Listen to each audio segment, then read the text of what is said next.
Today's guest is from Oceanside, California, and went to the University of Arizona before heading north to the Calgary Stampeders, Edmonton Eskimos, Montreal Alouettes, and Hamilton Ticats.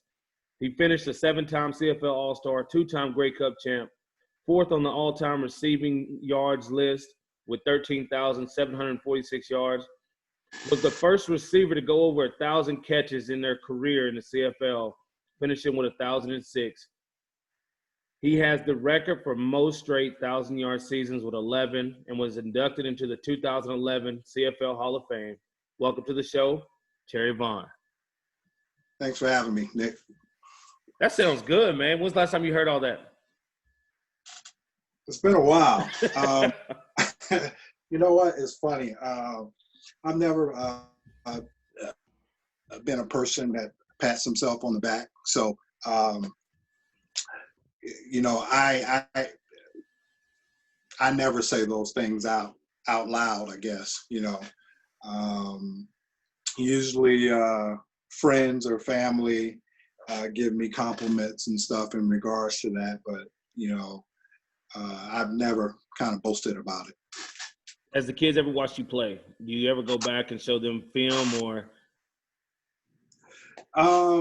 Let's see. My younger daughter, or my oldest daughter, she saw me play, and our middle child saw me play. But they were, you know, 4 or 5. Yeah. You know, my son, he's never seen me play, so he was an infant at that time.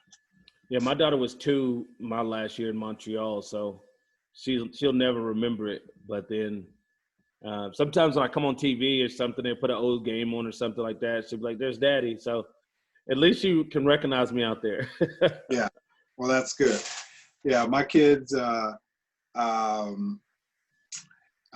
son in particular, he asks me a lot of questions, but he's, you know, never seen, you know, remember seeing me play. Yeah, that's if they got to know where it comes from, though. That athletic ability, man, get up there and scoop.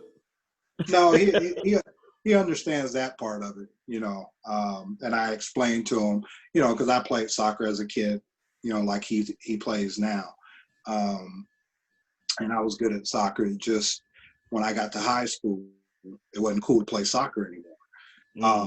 For him, that's the first sport I put him in with the emphasis. I probably thought that he'd eventually play football.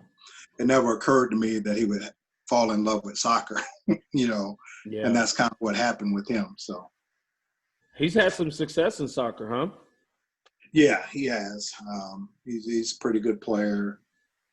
Size, speed, technical skills. He has all that, you know, at a young age, and, you know, he's moving on to try to further that. That's awesome. That's awesome. Hey, so yeah, he plays competitive soccer and he's doing a real good job. And how's that for you to see him go out there and compete and show signs of success early? Well, it's awesome. You know, I at an early age, you know, you could tell he was an athlete. You know, but you don't know how good an athlete they're going to be. You know, and he definitely, you know, physically he's gifted. Speed, size, agility. You know, he has all those tools that you can't teach. And but he also has a work ethic along with it, and a will to get better. So, you know, I expect, you know, good things out of him. You know, it'll carry him a long way, you know, I think. Yeah, you said y'all working out at 5 in the morning. How many days a week do y'all get up and go work out at 5? Well, we just started back because we had 2 weeks off. We took a full week off, and I was like, "You ready to get back at it?" He was like, "Yeah." So, you know, for the next 6 weeks, 5, 6 weeks, he'll have to report to Utah and start. He'll be thrust right into it. His season will begin and they'll start training right away. So they got to be in tip-top physical condition when they get there. It's not they have to show up in shape. Yeah. So so that's what we're working on right now, getting them in shape and getting them ready. That does show commitment to wake up that early in the morning and go out there and get in the grind. And, just to see, I've trained kids for 12 years now, and to see the commitment they show to work out at school, then to come work out with you and to do these things to better their lives and to better themselves. What's kind of some of his goals? Have y'all talked about some of his goals of where he wants to do? And well, he wants to play internationally, soccer internationally. That's his goal. He wants to play in the Premier League, Bundesliga, La Liga. That's his goal. That's what he wants to do.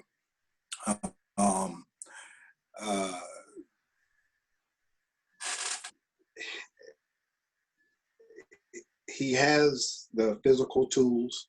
No one can teach you how to run and, size and all that stuff. So he has those intangibles and stuff, but he has a lot of intangibles, his determination, the will to win, his work ethic. But he's technically skilled, so he's worked on the soccer skills since he's been 5 years old, since he started playing. And, he has a bright future ahead of him if he can continue and progressing and, avoid the injuries and stuff like that. So it's got to be an exciting time for you, man. How was COVID? Well, it's fun to watch. I can definitely say that it has been fun to watch. I've learned so much about soccer, things that I didn't know about. The way they do soccer, and as opposed to football or baseball or basketball, is completely different. Soccer, they sign these kids at 10, 11, 12 years old. Whereas, basketball, everything's done. Football, everything's done through high school. So it's a little bit different.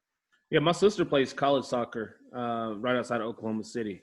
Yeah. So yeah, I've always loved soccer. It was my first sport I played, and pretty sure your first sport. Now kids are playing flag football or touch football at 5, but True. When we were coming up, it was pretty much you started soccer and then you progress on to football.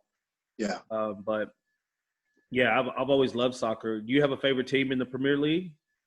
You know what? I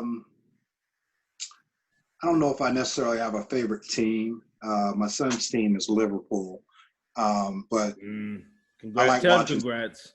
Tell him congrats. But I like watching certain players play. I like watching Messi, Ronaldo, Salah. So I like watching certain players. Yeah, my team's Chelsea. Mm-hmm. We got a young American, Pulisic. He's out there making some waves. Yeah, we were actually watching him this morning. So he was showing me a goal that Pulisic had yesterday.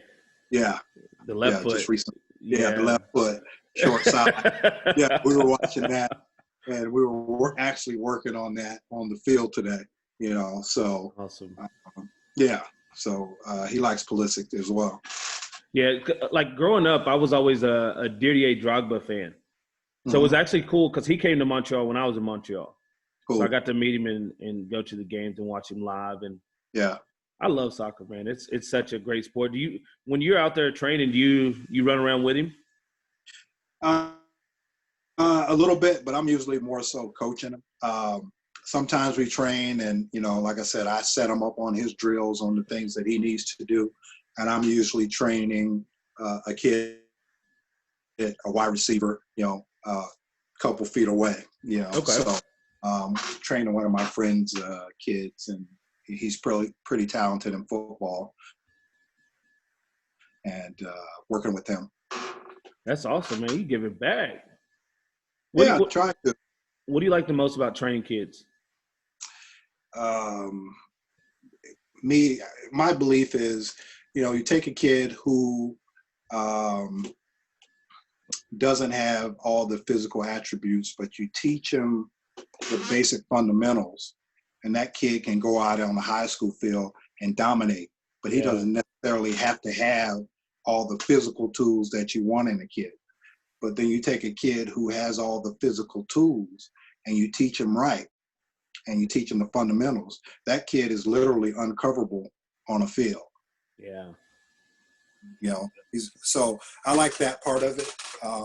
You know, teaching them the fundamentals at an early age and having them work on those fundamentals. And, you know, and that's kind of what we got going on with a kid right now. I expect pretty good things from him. He's fast, big, strong, all those things, but he has the will to get better, and he wants to get better. So when did you start working?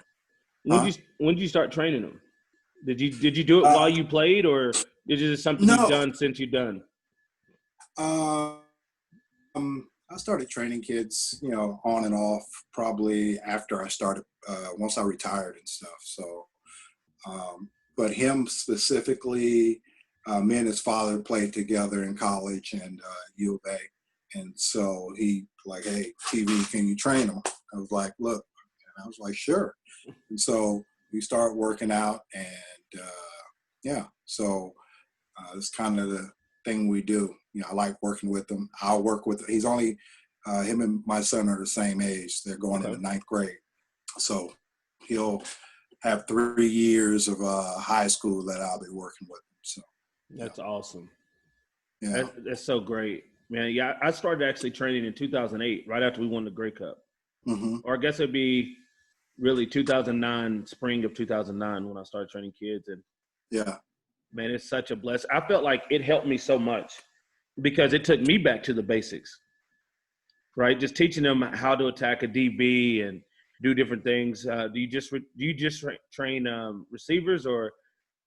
Yeah, I'm just more. I like to work with receivers. So Okay. But I know for me, by the time I got through with football, I hated football. And I did.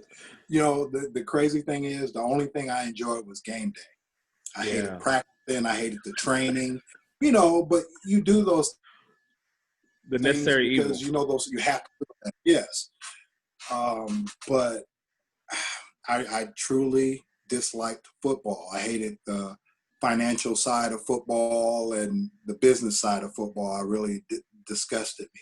So, you know, I didn't watch football for, I would say, at least 2 years, you know, and my daughter, I took her out to a high school. She asked me to take her to her high school football game.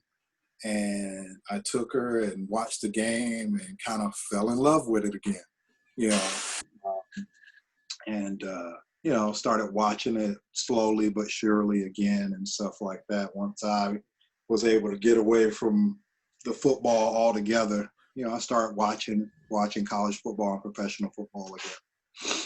That's awesome. Yeah, it took me back so much. Just training those kids, and one, it kept me young, hanging around a bunch of high school kids all the time. But I used to train all positions, and I train off movement, teaching kids how to move, and I feel like that's kind of my thing of how to move. And you know, you were one of those guys that had great balance, had great skills, and always felt like with great balance and great skills and just putting it together. So I've actually had linemen go play college football, and I have a linebacker right now at Northwestern. I have a receiver and a DB at Alabama, a receiver going to Utah, Nice. and a DB going to North Dakota. So okay. Had a DB. He graduated from Purdue, so he's been doing well. So I've had some kids for a while, and yeah, man, it's just you just get such a joy. I get more joy watching them do what they do than I really ever did doing what I did. No, I feel you. It's yeah, I can understand that. I can understand that feeling. It's funny, me and my son always talk. He asked me, asked me about touchdowns and this and that, and I was like, and I always tell him, I was like, look, man, I don't remember a lot of the touchdowns and things that I did. the things that stick out in my head, I can still remember some of my drops, the times when I dropped balls or didn't make a play or what. And I was like, that's how I'm wired. I don't remember a lot of the successes, but I do remember some of my failures, so That's a little crazy. bit more. Yeah. We once you get to that level, that's how your mind has to always motivate yourself. Did you watch the Michael Jordan Last Dance? Yeah, I liked it a lot. You know what? It gives you an insight into him, what made him tick. I think it's something that we as athletes all can learn from. You can learn a lot by just watching that. I think it's something, I forced my son to watch it. I just think it's something that, and I talk to him in that way. I mean, you need to find something that motivates you. I give an the example that I used for him that was relevant to him was the U.S. national team. They picked the top kids for that training. He would have been picked, but he had broken his ankle like maybe 2 weeks prior, 3 weeks prior to those kids getting picked. So he didn't get to go. And I was like, look, there's kids there. There's people there and other kids there that said, Zion didn't go. He didn't get picked, and he should have been there. And for him, I was like, look, that should be motivation for you. You led San Diego and LA in scoring. The closest kid to you no one was closer within 10 goals of you. That's how dominant you were. But you didn't even get an invite to the U.S. national soccer tryout, whereas you should have been there. You should have been there. I know you should have been there. You should have been there, period. So, again, that's something that you should use for motivation the next time, because you're better than a lot of those guys that were chosen ahead of you. So, yeah. But that documentary, it was fun to watch, especially when nothing was on TV. Yeah. I was never a Chicago Bulls fan, but I always had to see what Jordan was going. You always had to watch, because I always had to see what Mike. I'm a diehard Laker fan, always have been, always will be, but I always had to see what Mike was going to do. So it was good. What was your thing? Like, mine was competition. As a freshman in college, I had to compete for the first time for a job. Like in high school, small town, 4,000 people, never really had to compete for a job. So when it came to playing, I was just naturally talented. So I just was better than certain people. But when I got to college and I seen people that were equal or if not better, then it was like, okay, now I got to compete. And I fell in love with competition, right? Just like, I'll compete at anything. And that's what drives me today is the competition. But what was your thing? Like, I know you said you hated practice, and I did too for a long time until HOF got there. Then HOF changed everything. But what was your thing? Let me clarify that hated practice. That was like maybe year 7 or 8 of my career playing. Up until then, I loved everything about football, everything it had to offer. Okay. For me, the competition, I loved competition. I loved it. I played everything baseball. I was drafted in baseball twice by the Yankees. Football, I loved everything about it. The contact, the physical nature of football. I loved all that it had to offer. But definitely the competing aspect of it. I always felt, no matter where I was, once I got an opportunity to get on the field and show what I can do, I'll win that job. That's how I always felt. When I was with the Cardinals, same thing. Ricky Prohl, Gary Clark, Hall of Famer type receiver, and Gary Clark, Ricky Prohl, outside of those two, because of what they had accomplished in their careers up to that point, Mm-hmm. I know in my heart I was the best receiver on that field, hands down. wasn't even a question. And I performed like that on the field. It just, for whatever reason, didn't work out that way, you know.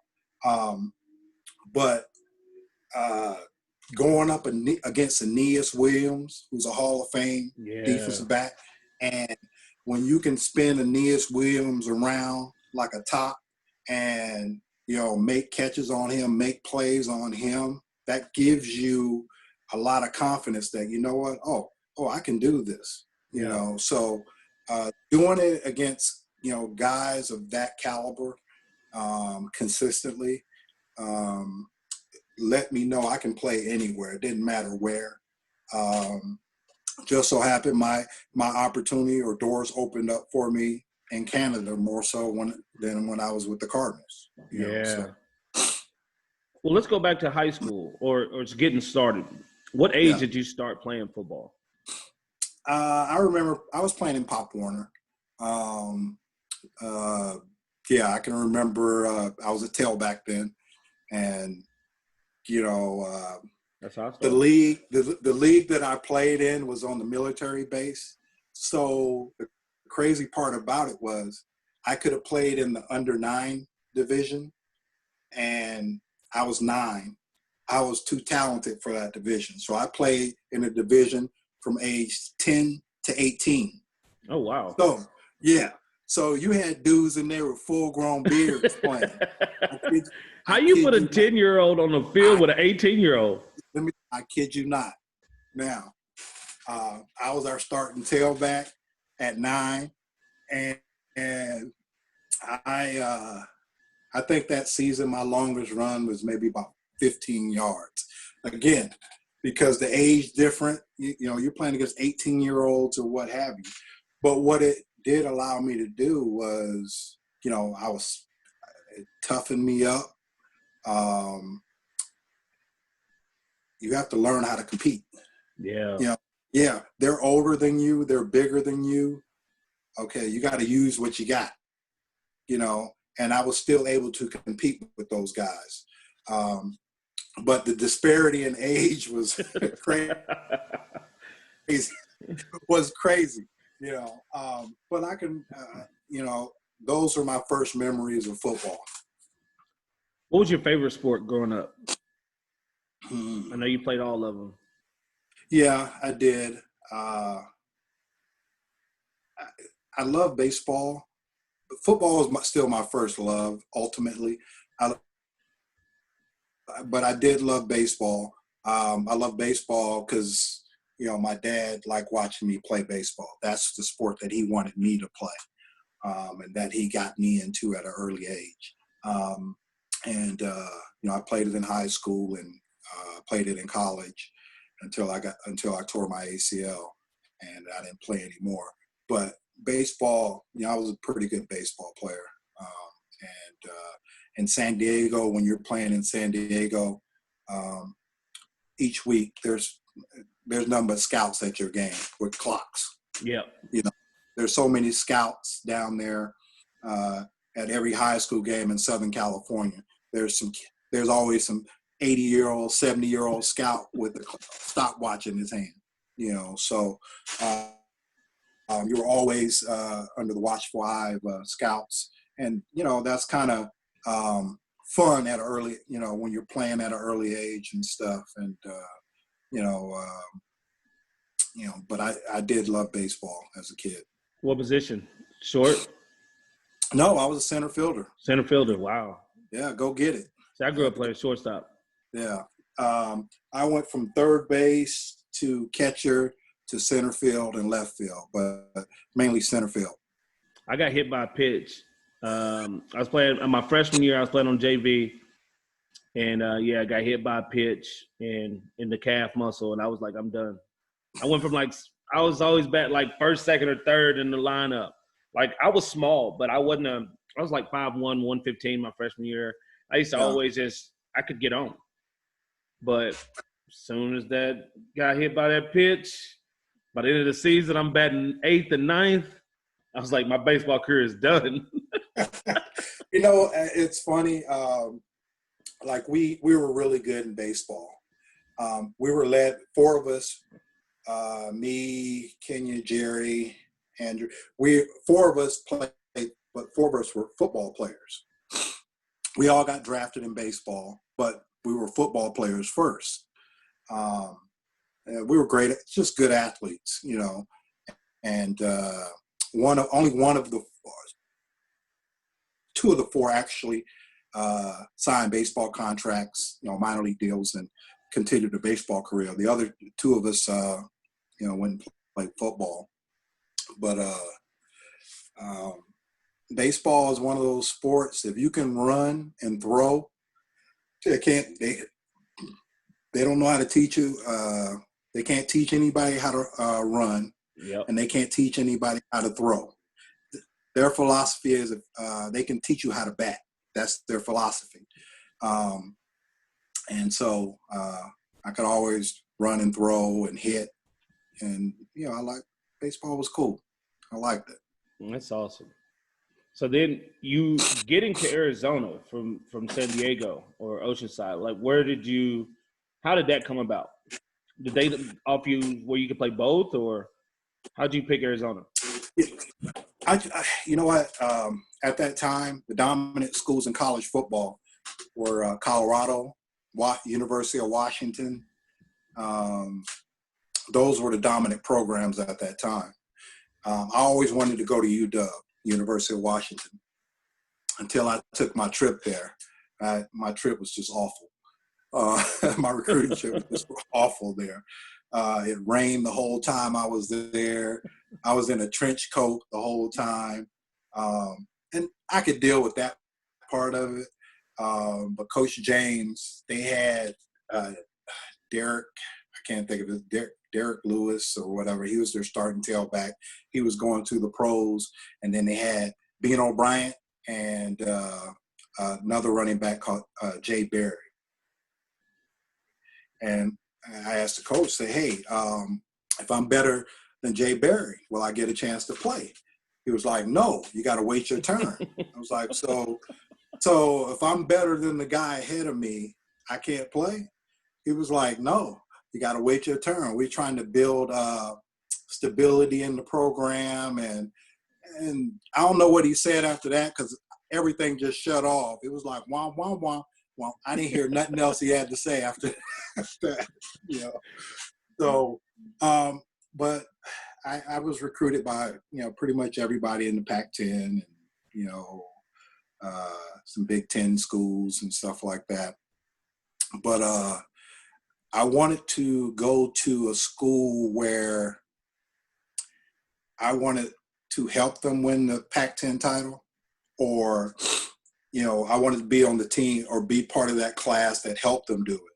I didn't want to go to a team that's already on top. So at that time, Arizona was like 8-4. They went 9-3 the year before that. So they were kind of one of those programs that's trying to take the next step. That was why I chose Arizona ultimately. Okay. Yeah, that's not a bad place to play. Yeah. Going down to Arizona and being in that atmosphere. I like Arizona because it doesn't really have humidity. It gets hot, but it don't really have humidity. True. No humidity. Is there more in Tucson because it's closer to like El Paso? Yeah, it's about 6 hours from El Paso. Yeah. But Tucson is your typical college town. It's about 1 million people, but 1 million peoples with the, outlining areas is, but it's a true definition of a college town. Everything revolves around the university. Great atmosphere to be in. Really is. Great atmosphere to be in. It's kind of a bubble, I would say.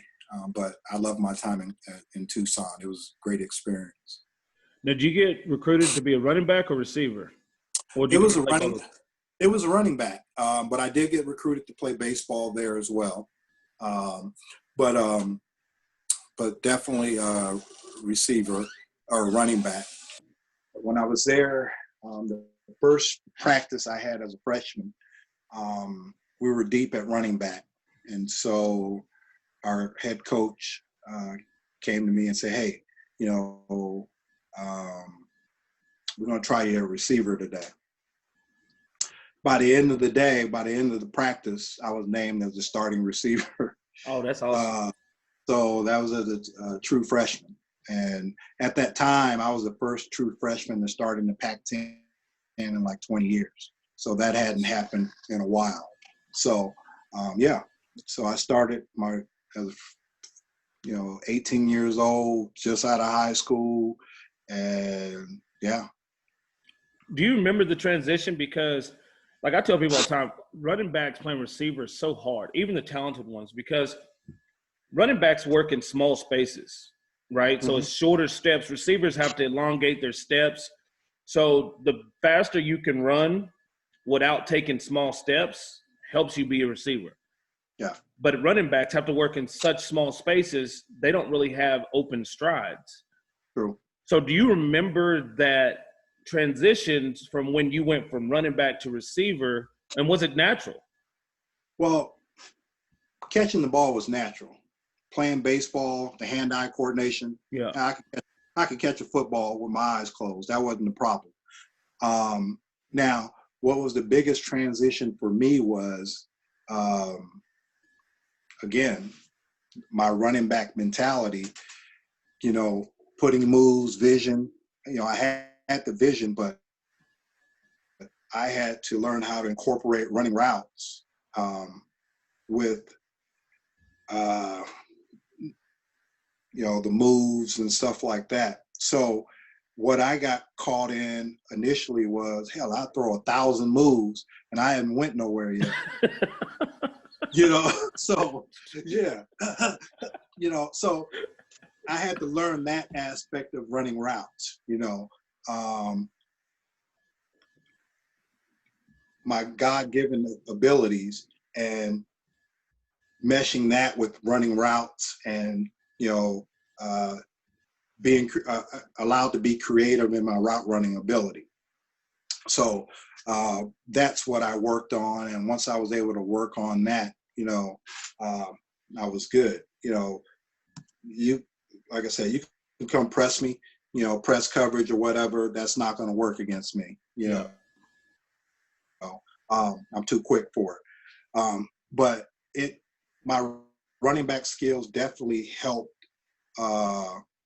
running routes and stuff like that, because the ability to get off the line, get off the jam, I was able to do that right away, so whereas, for receivers, we all know that's the most difficult part of playing a position, when somebody's going to be in your face all day, every day. Yeah.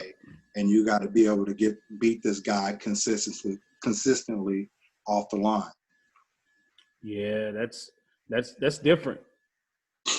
That's different. And a lot of receivers, there's so many different ways it's being taught right now, but it does make a huge difference when a guy comes up there. But now I don't know if there's a lot of DBs that are super confident to come up there and play press, like especially at these camps. Mm-hmm. Right? You go to these camps and you try to get known at a camp. Like I had a receiver I used to train. I think he finished 78th in Texas high school history. And he was probably 5'9", 175 pounds. But his mind and his attitude on competing, he wanted the best DB at the camp. And he would cut in line to go against the best. Some people are like, well, I'm trying to look good. I don't want to go against this. Yeah. He's like, well, let me get him. And he used to go out there and sauce him up, right? Mm-hmm. And it was a lot. He was very confident. But his skills, man, just put it together. His transition game was so great. And, just looking at that and just thinking about you transitioning over in college and going out there and just being like, okay, the first year it's like, okay, I'm just naturally gifted to do it. But then to grow into it, because, you start running combo routes, man, that's different too. Yeah, well, and I know in college they brought me along slowly because, like I said, hell, I was just 6 months ago, I was lining up in high school, lining up in the backfield, playing high school ball. But they gave me things that I could do right away. A dig, a post dig, a dig route. Their whole philosophy was like, hey, once we get this kid once he gets the ball in his hand, he's special. So that's kind of how, they brought me along. And every game by game, I got the ball more and more and got opportunities to show what I could do. And eventually, I was able to, add everything you need as a receiver. But I was always a guy, when I was in the Cardinals camp, I'm stealing from Gary Clark, Ricky Prohl. Oh, I can use that right there. I'm going to add that to my game. Oh, yeah, I'm going to grab that too. It's always, my thing is, it's a cat and mouse game, and do what works for you, but you can learn from everybody. I picked things up from a lot of players along the way and incorporated into my game. Was Marte Jenkins with the Cardinals when you were there? No, he wasn't. At the time, the starting receivers was Randall Hill, Ricky Prohl, Gary Clark, but Gary was always hurt. Yeah. Garrison Hurst was there. Who was the quarterback? God, I can see his face right now. But it was, I always tried to take things from all those guys, from all different players. I learned a lot from watching Alan Pitts. There's no reason why Allen shouldn't have been in the NFL. Yeah. Size, speed, catch the ball, do everything. For whatever reason, he played in the CFL. But I learned a lot from him, and we're two completely different receivers. We are totally different, totally opposites. But I learned a lot from him, watching him, watch his transitions, how smooth he was, running routes and stuff like that. I had a lot of, fortunately I played with a lot of good players and, a lot of great players. A lot of great players. Not just, good. I say good, I throw good around. You're right, great players. We're going to get into that. Well, let's talk about your transition to the Cardinals. Like, when did you believe that you could play pro football? Well, when I was there, I knew I could play. I mean, in college, like when you were in college, did you your freshman year of college, second year of college? At what point did you like, you know what, I can make a run at this? Well, you know what? It's funny. My freshman year, I was a freshman All-American. My sophomore year, I was all Pac-10 return specialist. But that was also year, like towards the end of the year, I tore my ACL. So when I tore my ACL, it kind of brought me back to reality in that, I was like, hey, I'm in college, attending U of A. You know what? I better get this degree and quit playing around because, I just tore my ACL. Who knows how this is going to turn out now? So one thing, it made me refocus on school and make school priority as I work back to come back. And I probably did not get back to myself till week 6 of next season. Mentally, the mental hurdle you have to. Physically, I was back, but I would catch the ball. I basically became a possession receiver. I would catch the ball, fall down. No run after the catch. No, really. Nothing. Yeah, it was weird. Then we played UCLA, and I went haywire that game. I had 2 catches or 2 touchdowns, about 150 yards that game receiving. Never looked back after that. I had fully was healed mentally, physically, and never really had a problem after that in terms of play. When I went to the Cardinals, like I said, day one, I knew I could play. And in about a 4-month period, about a 4-month period, literally, I dropped 3 balls in 4 months. That's how keyed in, tuned in, ready to go I was. Yeah.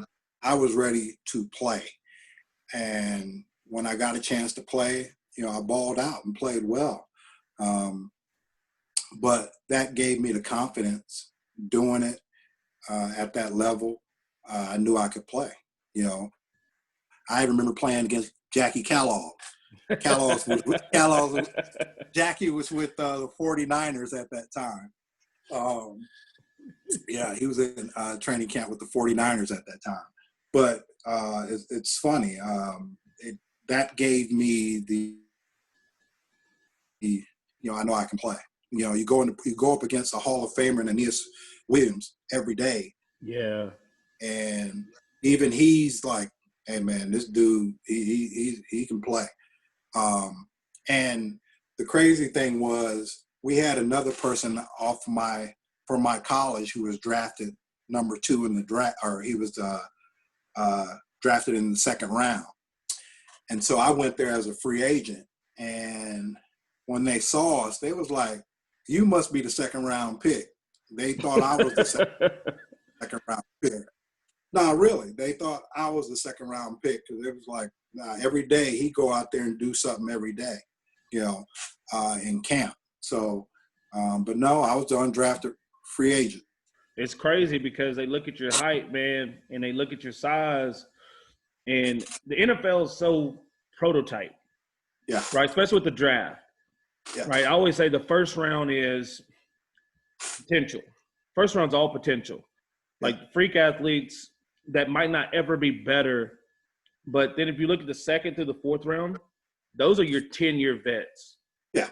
Those are your better players that don't put up the freakish numbers at the combine and stuff like that. Yeah. I feel like those are your players. Yeah, those that's are your players. That's the heart of your team. Yeah. So when you go in as an undrafted free agent and you're there and you're making plays, did you ever once sense that you were going to make the team? Oh yeah, I thought I was. I knew 100% I was making the team. And here's the thing: it was one of those things where, through circumstances, things just didn't work out right. We were playing Detroit. Got a chance to play against Barry Sanders, which was cool. Awesome. Yeah. We were playing against Detroit and Herman Moore. I don't know if you remember Herman Moore. Herman Moore, yes, sir. 6'7". Well, Herman scored 3 touchdowns on us that day, and he posterized. He kept posting Aeneas up. Yeah, he was. He was the college high jump champion, along with being, and of course he was 6'7". I didn't know he was a high jump champ. Yeah, he was the NCAA high jump champion as well. So he scored 3 touchdowns that day, and Buddy Ryan was really pissed off about it. Rex Ryan, they were ticked off about it, and they was like, "Hey, we got to get us one of those." And he was referring to Herman Moore, big receiver, because really we didn't have any big receivers on Arizona. Ricky was about 6 feet. Gary Clark was 5'10". Yeah. He was number 89, wasn't he? Yeah. Randall Hill. Randall was garbage. He was fast as that's the best way I can explain it. He was fast as hell, but he was straight garbage. Yeah. We've seen a lot of those, haven't we? Yeah. He was straight garbage. But they didn't have any size at the receiver. So that happened, and for whatever reason, the final cuts or what have you, I didn't make the team. And then and that's kind of what went down. Have you ever heard or watched the CFL before thinking about going there? Nope. No. The crazy thing was I had heard of it, but I've never had watched it. This is my introduction to the CFL. One of our offensive linemen was drafted in the CFL. His name was Ed Kusi. He got drafted by Edmonton. Now, here's the crazy thing. He came from Canada, came to U of A, got a scholarship at U of A. Ed, he was so bad that he couldn't barely play. They wouldn't let him practice. He was, he wasn't that good. He had a tough time getting on the field. So he came, we were all sitting out in front of we were sitting out in the area. Ed came out and said, yeah, man, I got drafted in the CFL. I was like, what are you talking about? He's like, yeah, I got drafted in the CFL in the 3rd round. And I was like, wait a minute. All right, they drafting people who don't even play college football, who barely play college football. How the hell they draft him? Because I didn't understand the ratio and the Canadian draft, and I didn't understand any of that. I'm like, hold up, man. And yeah, he got drafted in the 3rd round, and I that was my introduction to the CFL. And then shortly thereafter, I had contact with. My agent found out Calgary had my rights. Okay. Calgary had my rights, and that I can go up there and play. Yeah, walking in there and just seeing the caliber of players that was there probably change your perspective a little bit. I mean, who's quarterbacks in '95? What, Doug Flutie, Jeff Garcia, Dave Dickinson? Keep going. And okay, we had Doug Flutie, Jeff Garcia, Danny Barrett, and Dave Dickinson. Then you throw in the next year Henry Burris. Yeah. So you had 5 potentially Hall of Fame quarterbacks. Hall of Fame type quarterbacks all on the roster or within a year or two of each other, But Dave Sapunjas, Alan Pitts, Travis Moore. You had think about it, you had some great players all on that roster, guys that can flat out play football. Yes. And we only had Pee Wee Smith at that time. Mm-hmm. We only had one receiver spot open. Now, that was my mindset. Oh, once I get on the field, that one spot is my spot. Yeah. And, that's, kind of what happened. Every day, every practice, I go out there and ball and do what I needed to do. But, that was my spot, literally. And that's how I approached the situation. I don't know how anybody else felt, but that's how I approached the situation. How was the transition to the CFL game? Like with the motion and the waggle and everything, did that pretty much come natural to you? Or some guys, it takes them a while to pick it up. I'm like, dude, this is not hard. Just that's what I do, So that catered into a lot of things that I could do, with my lateral movement and stuff like that. I started on the outside, and I was on that wide side of the field where, man, that ball don't ever come to you out there, and so, but my mentality was every time the ball comes to me, I got to do something with it. You got to make a play. Yes.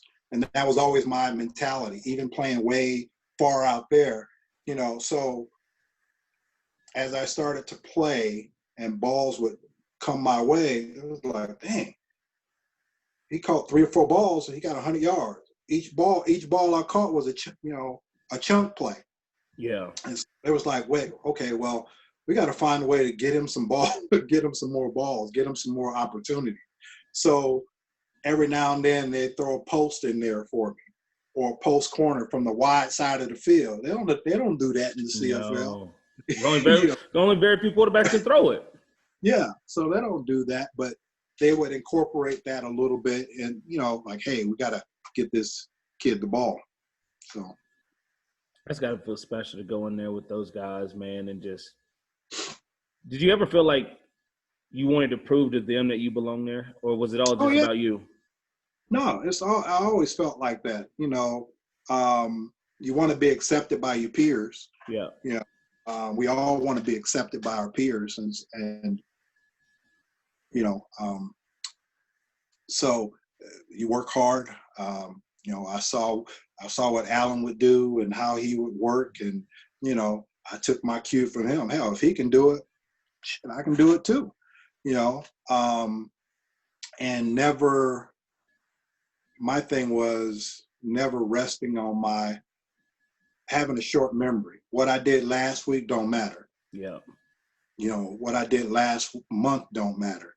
I got to continuously perform week in, week out, week in, week out.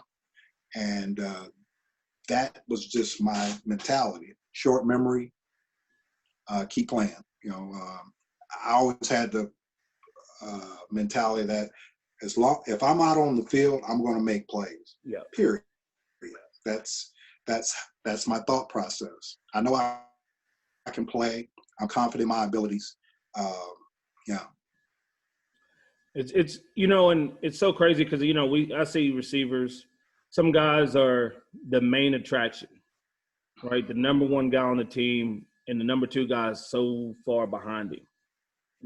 But being in Calgary, dude, it's always stacked. Like you're always stacked with top guys, and you're doing things, and you coming in, fitting in, like you said, Alan Pitts, if not the greatest, one of the greatest. Dave Sapunjas and all those guys, Travis Moore, who should be a Hall of Famer. Yeah. Right?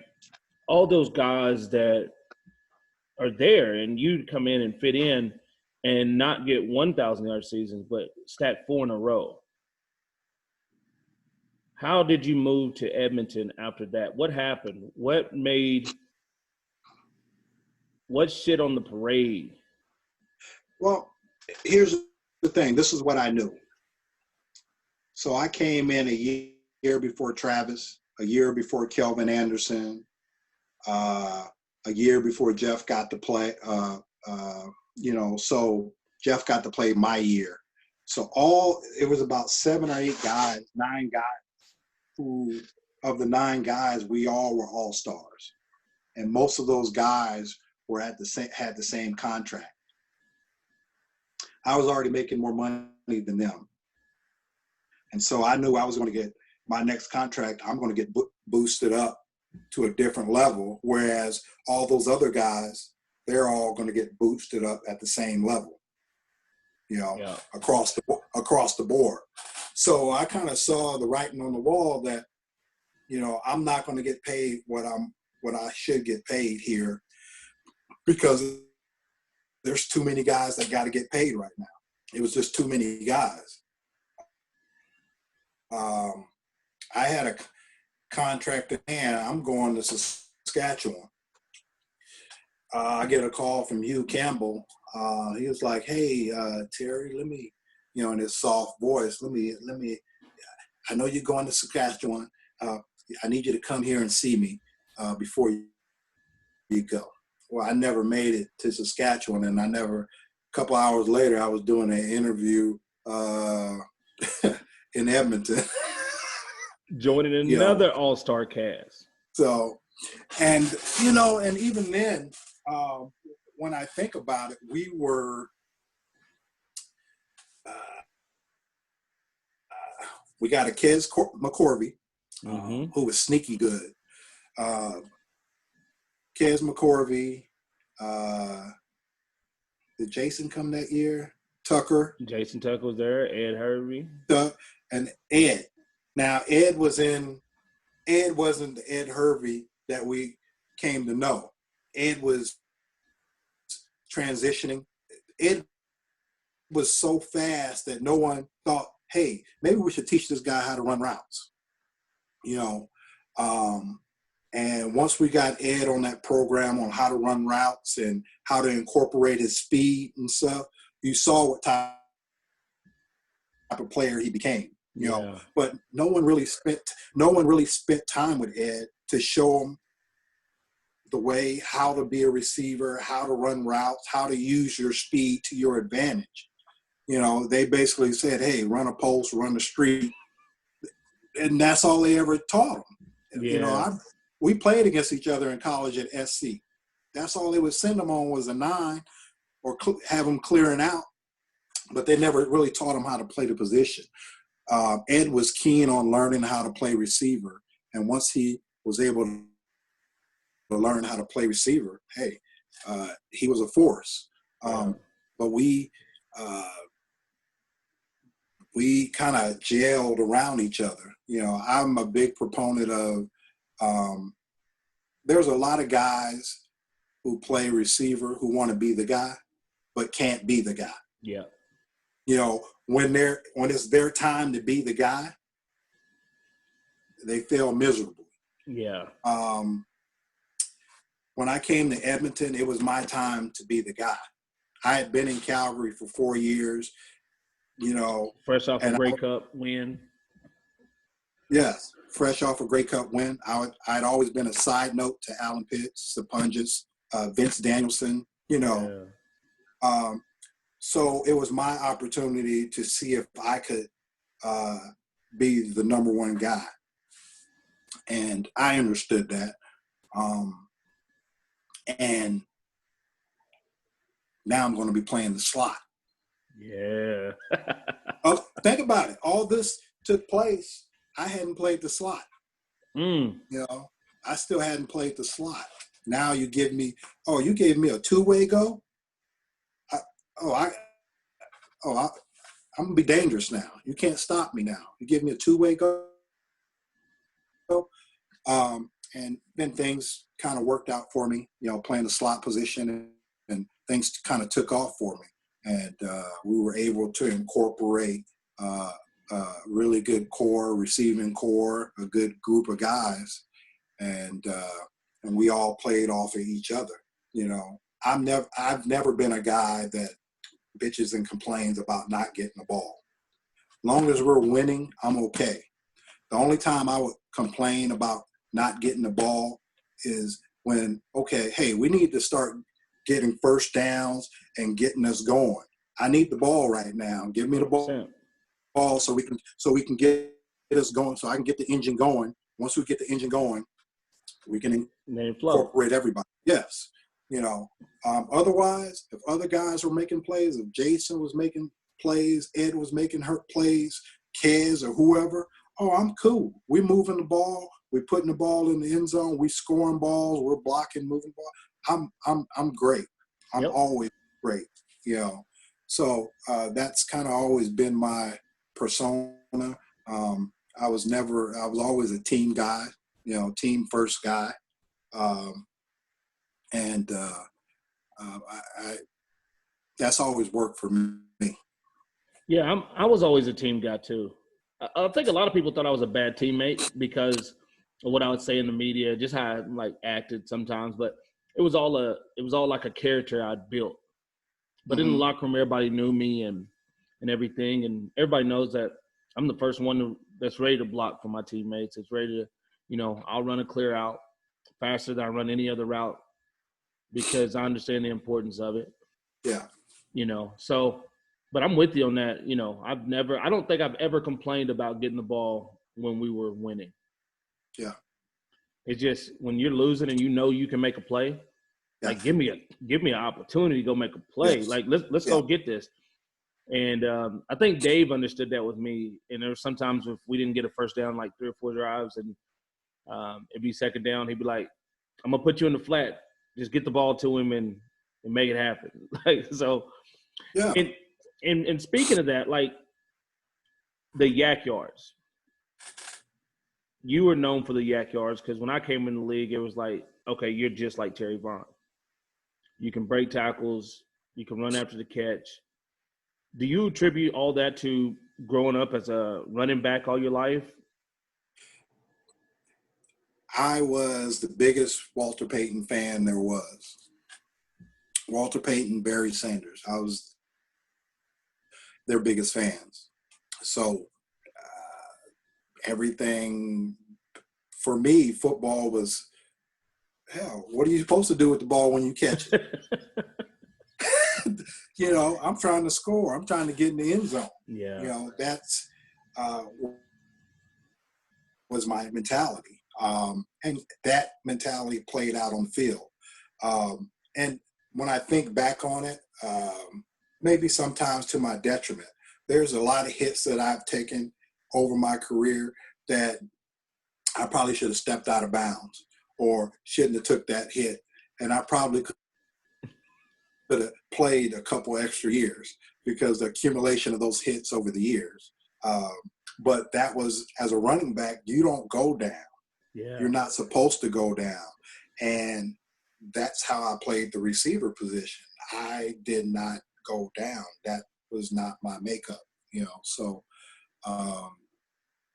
you know, that's just who I am as a player. That's the side of me that loves the physical nature of the game, the ability to take punishment as well as give it. Yeah. So you're saying yours was all just grit and hard work and just a mentality.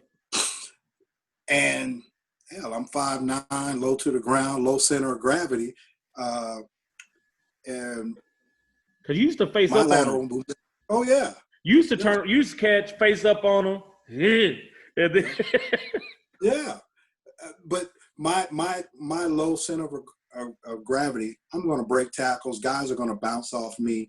But again, I've been this size all my life. So I know how to maneuver my body and do things to make guys just fly off and do those things. And it's one of those things, it's kind of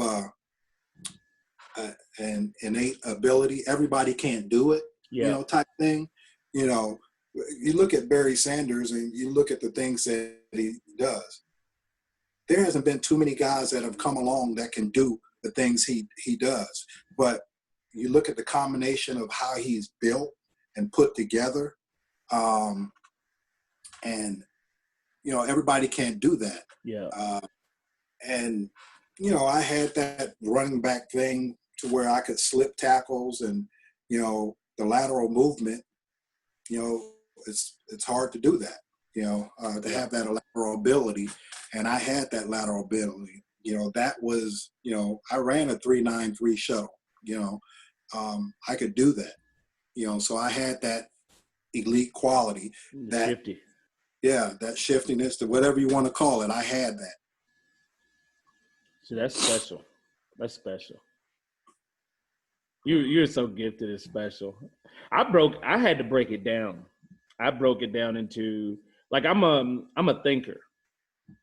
Right, I always thought my way through games. I always thought my way through routes and different things. I wouldn't, like, as I'm actually running, but just how I'm going to attack you before the play starts. And everything was really, for me, it was always, I have to outthink you. Because I didn't always feel like I was the most talented guy on the field, you know. But it was one of those things where I knew if a guy goes to tackle me and his arms go out, if I break the cushion before he does, and his arms aren't ready to tackle me. Yeah. Right? So then I can get up out of it. So I used a lot of the balance, and I used to watch you a lot, and I watched pinball a lot. And, you know, my guys, like, for me coming into the league, seeing young G-Roy, seeing Milt, seeing you, because everybody compared me to you so much in Calgary. Right. So I guess it would be 5 years after you had left Calgary, your last year in Edmonton. So it was oh man, we got this guy out here breaking tackles. You just like Terry Vaughn. You put the ball in Terry Vaughn's hand, he can run it like this and do those things. And so that was always special for me. And that's what put me on that level, man, that, like you said, when you take things from people, you're just a collection of other people. Yeah. And that's why, like, when Kobe says, well, there's no Kobe Bryant without Jordan. Right. There's no me without you and these Mhm. other guys that I could take parts of their game and be a part of that and to go out there and try to display. So I appreciate you for that, man, and displaying all your talents. Thank you. Going to Montreal from Edmonton, 2005. What was that like? Was it time to leave Edmonton? You know what? For me, that was more of a kick in the gut, because that last year I played the whole season pretty much on a bum knee. So I had to get my knee clean, scoped or whatever, and so I think I probably got in the end zone that year twice. Still had 1,000 yards or whatever, and still make big Oh yeah, plays. that was the guaranteed, pretty much. Yeah, still made big plays. But I was physically ailing, for much of the season, and so they traded me, and so that was kind of I wasn't expecting the trade, quite honestly. You remember who you got traded for? James Loftus. Oh wow. So yeah, and a roll of tape. So, so and I think James helped the Canadian ratio or something of that nature. It's whatever. But it was James Loftus. So I was like, okay. And they wanted Travis Gaylor they was like, well, I'm holding him back. Okay. So I have the scope, get my knee cleaned out. Everything starts off horribly wrong in Montreal. When I go to camp there, my big toes, both nails had to get pulled. The first day of practice, I rolled my ankle, both nails had to get pulled. And so I did not practice with Anthony Cavillo at all.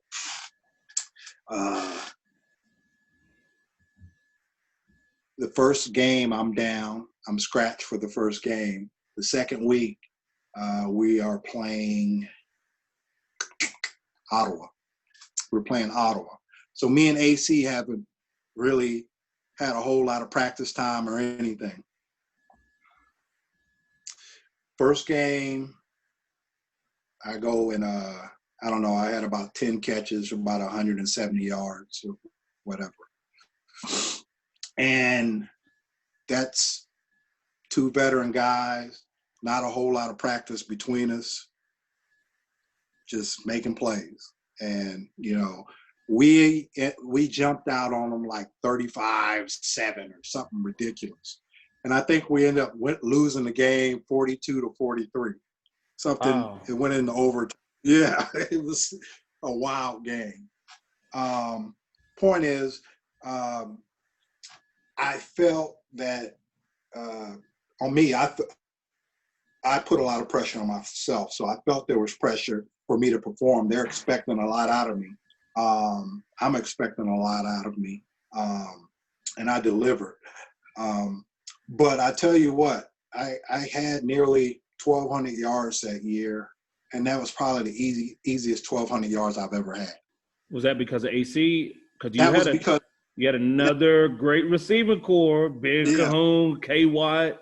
Yeah, but it was because AC, the offense, and the way they ran their offense and stuff, it was easy. It really was. It was easy. I always say that was the easiest 1,200 yards, that I've ever gotten. I scored about 8 or 9 touchdowns or whatever it was, but it was cake. But for me, it was vindication for Edmonton letting me go. I had way more yards than Trevor Gaylor, way more touchdown, outperformed everything he did. And my thing was, you knew I was injured. I still performed, and you let me go. So I had some feelings about that. Yeah. definitely I had some motivation about that. You know, that was easy motivation, you know, to go out there and perform. When was your 275-yard game? Played Winnipeg. And I Oh, think that's a that was Neil. smile. That's a smile right there. Yeah. Well, check it out. The crazy He's thing like, ooh. yeah, crazy thing. Here's the thing. I got 3 dudes cut that game after that game. They cut 3 guys. Yeah, 3 dudes. They cut 3 guys after that game. What team were you with? Huh? What team were you with at the time? Was you at Edmonton or? I was with Edmonton, and that was Nealon at quarterback. But here's the crazy part about that game. I had 1 catch for 10 yards in the first half. That was all in the second half. You had 265 in the second half? Second half. That's all in the second half. I only had 1 catch in the first half. Yeah. How many catches you end up with that game? It was 10. I had 10. But play with Mookie Mitchell too. God, you know, yeah, that was all in the second half of the game. And they were doing something. They were playing like a match coverage or what have you. And me and Nealon was like, look, dude, I'm going to the corner. Just put some air up on it. I will get it. Just, he's sitting down there, just throw it to the corner. And we caught him on a couple of those plays, caught him in that match defense. And, you know, I kept burning them every time. Whereas in the first half, they were winning, you know. And the second half, okay, this is what we're going to do. This is how we're going to handle it. I'm going to stutter him like I'm going to curl up in front of his face. Nah, I'm going to that corner. And we start hitting him on that and got him out of it. And once we got him out of it, it was pretty easy at that point. You know, but all that was done literally in the second half of the football game. I had 1 catch in the first half for 10 yards. That's so crazy. Yeah, that's the crazy part about that game that I remember, you know. So crazy. Yeah. I just look at that like 275. That's it. Like, that's going ham on somebody. Like, to go out there and put up 265 in the second half. Yeah. I mean, they can't really double.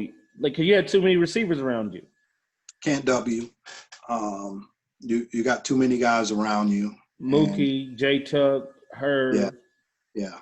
Got too many guys around us, and we gave it to them. That was a fun game. That was a fun night, actually. That was a fun night. I just remember in the first half being frustrated just because there was a lot of things there to take advantage of, and we wasn't taking advantage of, you know. Yeah. So, you know, and in the second half, we were able to capitalize on what they were doing and take advantage of what they were doing. You know, the offensive line was able to give it just that extra fraction of a second so Nealon can get that ball away, take the hit as he's throwing it, getting it away, you know. So, you know, everything has to work perfectly for that to happen. 11 straight 1,000-yard seasons. Your last year in the league, you go to Hamilton. That was a 1,000-yard season. Huh? That was a 1,000-yard season. Was it? No, what I mean is what I did on the field, that was a 1,000-yard season. Oh, okay, yeah. Now, my quarterback play wasn't 1,000. My quarterback play, I didn't have good quarterback play. You know, there was a lot of plays that I remember over that year. I mean, plays where I would beat somebody, maybe, you know, that you beat somebody by 5 yards and you running and they overthrow you by 5 yards. Yeah. You know, plays, there were so many plays like that year that it was just, I hated football. It was frustrating. Yep. It was very frustrating. And that was the first year that I didn't have good quarterback play. You know, we had maybe 4 or 5 guys shuffled in and out, but we just didn't have a consistent quarterback play. and you had some guys on the team that were me first guys that Was that didn't lend it. 2007? 2006, yeah. Six. Well, guys were me first guys, and that the whole team chemistry wasn't good. It wasn't good. You had offensive coaches, defensive coaches, backstabbing the head coach, and all kind of crap was going on. And so it's no wonder we played so poorly at times on the field. Yeah. How'd you feel personally though? Like, because I know, like for me, I wanted to catch you. I've got 9 straight, my first 9, just like your first 11. And I felt like I owed it to, the people compared me to you so much that it was like, I guess it was meant for me to chase you like this. Mm-hmm. Right. And then when I broke my leg in the middle of 13, it was like, that was the first year I didn't get it. Yeah. And then it was kind of like, it was like a relief, but I was still in my career. Like you in your last year, how do you feel about not getting it in that last year? Well, in my heart and the plays the near miss plays and stuff like that, that was a 1,000-yard season. I did enough to have a 1,000-yard season. I know that as a player. I know that as, I know football. I know that was a 1,000-yard season. I just didn't have quarterback play. And it's one of those things where, I played 18 games or however many games we played. I was out there week in, week out. It's just that our quarterback situation was a revolving door. Yeah. And we had, coach issues, coaches backstabbing the head coach, and, we swapped head coaches. Head coach got fired. The general manager comes out of the box to be the head coach. We had all kind of stuff going on like that. I've been there. Yeah, but that was honestly, that's the first time I'd ever dealt with anything like that, So from that standpoint, that was all new to me. The selfishness of players, that was new. I'm of the belief that, we all need to work together. I'm going to, there's things that I do that we need to capitalize on. I know if I run this route, I'm going to take 2 or 3 guys with me, which is going to leave this curl or this in route behind me. You're going to be wide open. Mm-hmm. That's how you play. Get other guys open, stuff like that. But you had a lot of guys who were selfish at that time. And the whole thing just did not play well on the field either. I got a couple more questions for you. I'm going to put you on the spot. Top 5 receivers you played with. Alan Pitts. And this is in no particular order. Alan Pitts.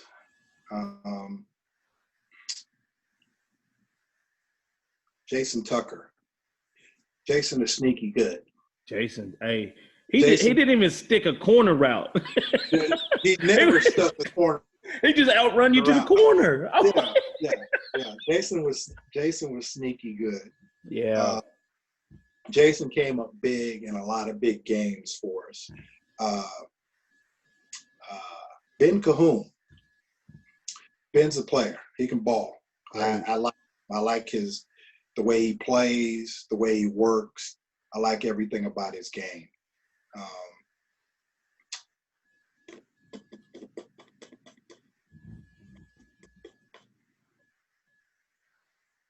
Ed Hervey. And the reason I pick Ed because he is the definition of someone who worked at his craft and then improved himself. Yeah, from a track guy to a receiver. Yes, he's one of those guys that worked on his craft and then improved on his craft. Yeah. And made himself into a good receiver, and that was fun to watch and see it on a daily basis, and see the success he had, so that was really cool to watch. And you're saying the guys that I've played with? Yeah, played with, that you suited up with. Okay. Because now we still got Mookie, we got Sapons, we got Travis Moore. I think I would have to go with Travis, because I know he's mentally, he's like me. He's a grinder. He's gonna go out there and get it. I like that about him, his game and stuff. He's physical. And out of all these guys, I think of all these guys as being physical receivers. Ben's a physical guy. Ed's definitely a physical guy. Travis is a physical guy. Probably the only physical guy is Allen. He's not overly physical. Yeah, he was finesse. He was finesse. Now this is one thing about Allen. I'll never forget this till the day I die. I've seen Allen catch an in route. He caught the ball. He thought he was going to get hit by the safety, so he slid. No one was within 5 yards, 10 yards. I remember this play. Allen jumps up, runs again, and then slides again as soon as contact came. And I'll never forget that. It was hilarious. I'd never seen that before. I'm like, what the hell is he doing? But Allen did it a different way. So is that the 5? I give you 5? That's 5. You had Jason Tucker, Alan Pitts, Ed Hervey, Ben Cahoon, Travis Moore. Yeah. Yeah. 2 Calgary, 2 Edmonton, 1 Montreal. Yeah. Now, the guys that I liked that I never got a chance to play with, I always had an affinity for Milt. Yeah. And I always had an affinity for G. Roy. Yeah. See, people don't remember G. Roy when he was in Winnipeg. Yeah. And a lot of people don't remember that. And I remember I would talk to him all the time, and they wouldn't give him the ball. And I was just like, how the hell you don't get Robert Gordon, yeah. G-Boy, Emil. Yeah. Charles Roberts. And, man, that team was stacked too. Yeah. But my thing is how you don't get G. Roy. He has to go somewhere else. And when he goes to BC, he becomes that guy. Yeah. He becomes that. G. Roy basically becomes that guy that has all the records. Yeah. But you had him in your camp, you had him on your team, and you just couldn't get you didn't give it to him. So same thing about you though. I think that's part of the reason I stayed in Calgary so long is we can't let another Jerry Vaughn get away. Like we can't let this happen. I understand, and Wally always says, he always says it was the biggest mistake he ever made, and I get it and I understand it, but I also understood the financial implications behind it as well, and I kind of saw that, how you play and you see things, and then sometimes everything is just crystal clear and it makes sense. Yep. That's how that situation was. That's how it played out. You had 9 guys who were all stars. 7 or 8 of those guys were making entry-level contracts, and they're all going to get bumped up to the next level, whatever that was. But you had one guy who was making more, and so I had to get bumped up as well. It's more than likely I'm going to have to get bumped up somewhere else besides Calgary, So that's kind of how it went down, how it worked out. But I didn't want to leave Calgary, but I'm smart enough to know and read the situation as well. Yeah. And I think I could have got more money on the open market, at least having them. But I think I was just so secure with it. And I never thought I'd be a professional athlete, man. And then going to do what I did is pretty awesome. Yeah, you were a great player. I mean, again, I watch guys. I watch you. I watch Milt. I watch G. Roy. I watch the guys on my own team, perform. And, you have that quality about yourself to where, you were known as a guy who could make plays and stuff. And you were part of that group that we're in. Yeah. You were part of that group, again, everybody's can't be the guy until they're that guy. Till you actually get that opportunity to be the guy, you never know if you can be that guy. Like, if Ed was on a team and he had to be the main guy, could he have done it? Don't know. Yeah. Tucker, we don't know. Yeah. Mookie, he's done it. Yeah, he did in Toronto. He's been that guy. Yeah. So it's we've all had that opportunity. You've had that opportunity to be the guy. Yeah. And you succeeded at it, and so you Division II walk-on, baby. Huh? I'm a Division II walk-on. and here's the thing, that's even more impressive. Football is an inexact science. I like what's the kid that plays for Minnesota? Thielen, yeah, Adam Thielen. So how he got into the NFL? He went to an NFL. He went to Minnesota's it was a tryout. He paid his $95 to try out for them, just so he can go to training camp. That dude's a stud, man. D2 guy, and he is a baller. Yeah, he is. He's a baller. So football is an inexact science.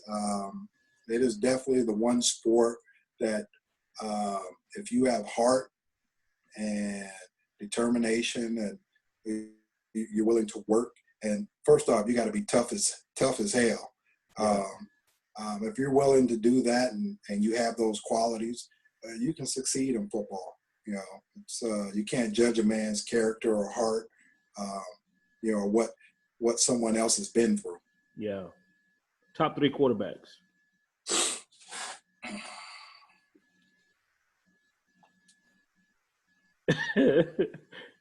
You got Ricky, AC, Dave, Flutie, Garcia, Hank. Ricky, you know what? You want to know who was sneaky good? Ricky Ray. Bad dude. Ricky's nice. Everybody be getting one-handed catch with Rick because he be throwing those pillows. Oh, Ricky, Ricky Ray is, I would say, I'm gonna go with, I'll go with Jeff Garcia. Mm-hmm. Then I'll go with Ricky Ray. Ooh, I'm on the edge of my seat right now. I gotta, and I only have 1 year with Flutie, so I'm not going to put Doug on there because I only had 1 year with Doug. Great player, no doubt. But I have to go with AC. I have to give AC some love. Like I said, that 1,200 yards was the easiest 1,200 yards ever. But that offense, the way it ran, it was precision. Real precision, receivers, the routes, everything, and he made it go. So those 3. Honorable mention to Henry Burris, Dave. Dave. I like those dudes, no doubt. Hey man, look, that's a tough. What's that? I bet that list was harder than the receiver list. Yeah, definitely. Putting three of those guys is probably a lot harder. Definitely. But you know what? I won with Jeff. I won one with Ricky, and I went to one with AC. Yeah. So, you know, yeah, that's a more difficult list. Man, we could do this all day. I appreciate you coming through. Can you just leave them with one gem? Consistency. Any athletes listening to this, or even people just in life, with going through life and trying to get to where they want to go. You talk about the importance of consistency and how it benefited you and just the overall need for it. I think that, you know, I pride myself on being humble as a player, as a person. You know, Nick, you were a great player. I say that to you, so you don't have to say it. You know, fortunately, I've had enough people who said that about me to where I did not have to say that or put that out there. So humbleness is one. Consistency is something that, you know, we all fall down at times in our life, you know, but we do, you know, got to get back up, dust yourself off, and keep it moving, you know, and start all over and, you know, keep it moving. Consistency is big. It was big on the football field. It's big in life.